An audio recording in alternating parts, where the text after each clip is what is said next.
The legend of the Deku Tree has been around for decades. But what happened to the Deku Tree after the Legend of Zelda Ocarina of Time? Where is he now?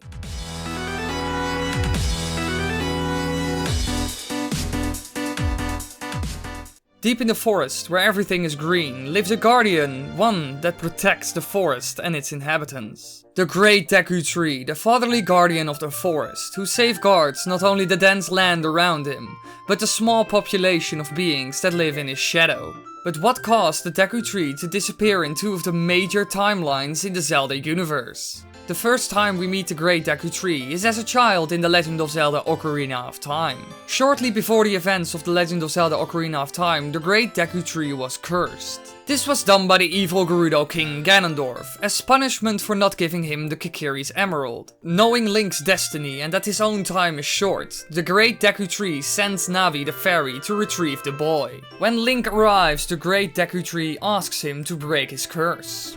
Although Link braves the dungeon inside the Great Deku Tree and defeats Queen Goma, it is already too late to save the tree.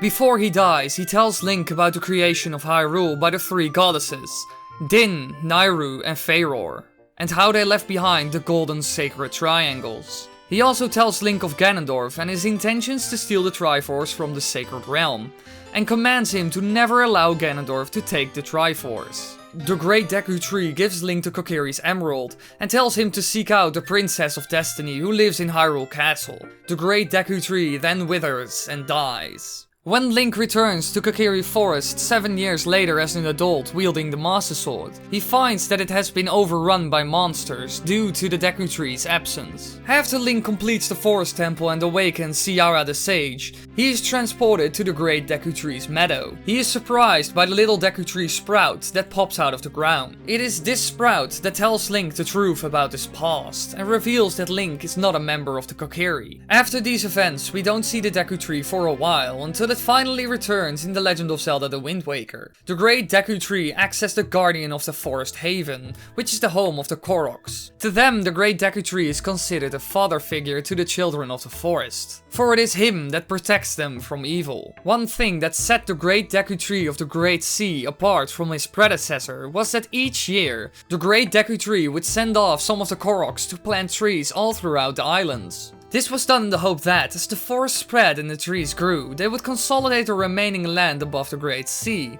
and allow some of the land lost during the Great Flood to be reclaimed from the depths. It also rejuvenates his powers, for if the powers were to wane, the life of the Koroks would fade as well. The first time you meet the Deku Tree, he is under attack by Choo-Choos. After the young hero eliminates all of them, the Great Deku Tree mistakes him for the legendary hero of time due to his clothes, and begins to speak the ancient Hylian language. The Great Deku Tree realizes his error, and it is then that he realizes why Link is there, to receive Faeror's Pearl from him. Just as the Guardian of the Forest is about to begin the annual Korok ceremony in order to give the pearl to Link, Linder informs the Great Deku Tree of Makar's accident, and the ceremony is called off.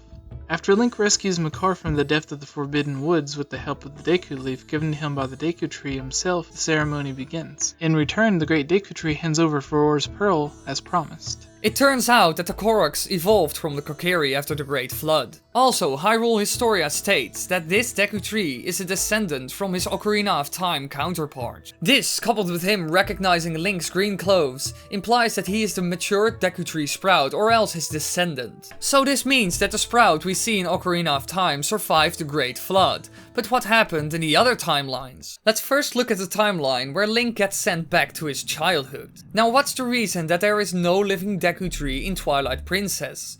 Well, that's because in the timeline Link went back in time to live out his childhood. Because of this, there was no new Deku Tree born, because the events of the Forest Temple and the new Deku Tree sprout being born never happened. This is because Link told Zelda about Ganondorf's plans, so everything was prevented. But this still caused the Deku Tree to die, and there was no new one born. But there are some indications that the Great Deku Tree stump appears in Twilight Princess. This stump is located to the south of the Great Bridge of Hylia in the Lanayru province. The stump is fairly large, indicating that it may have been the Great Deku Tree. Also note that there are choo-choos in the Forest Haven in Wind Waker, as well as choo-choos underneath the stump in Twilight Princess. Now if we look at the maps of Ocarina of Time and Twilight Princess, we can see that this tree stump is located near Lake Hylia. So it's not really possible, since the Great Deku Tree didn't stand near Lake Hylia. The lake is also a perfect landmark, because it won't change or move within 100 years. Another option is that the Deku Tree stump is located in Ordon Village. If one compares the map of Ordon to the map of Kokiri Forest, they appear to be the same area with certain differences, which could be caused by the passage of time between Ocarina of Time and Twilight Princess. Following this map, the clearing where Link meets the Great Deku Tree in Ocarina of Time is the water hole in the village. In the center of that hole is an odd-looking pillar from the bottom of the water, which could be the dried up encrusted remains of the original Great Deku Tree. However, take it with a grain of salt, as the same type of structure can be seen coming through Pharaon Spring as well. Now let's move on to the darker side of the timeline, the one where the hero of time fails. The Deku Tree is not seen in the timeline, probably because the sprout that Link created was destroyed by Ganondorf. But we do see something that looks like the remains of the Great Deku Tree in the original Legend of Zelda. It could be that level 1 is a dead Deku Tree, but that would suggest that there were 2 Deku Trees at once. As there is another tree Link could enter towards the northeastern corner of the overworld that contains a rupee minigame. It should be noted when considering this that 2 different large sentient trees existed in the Oracle games. But still, it could be an option that one of the 2 was once the Great Deku Tree. Will we ever see him back in the Legend of Zelda? Well, who knows.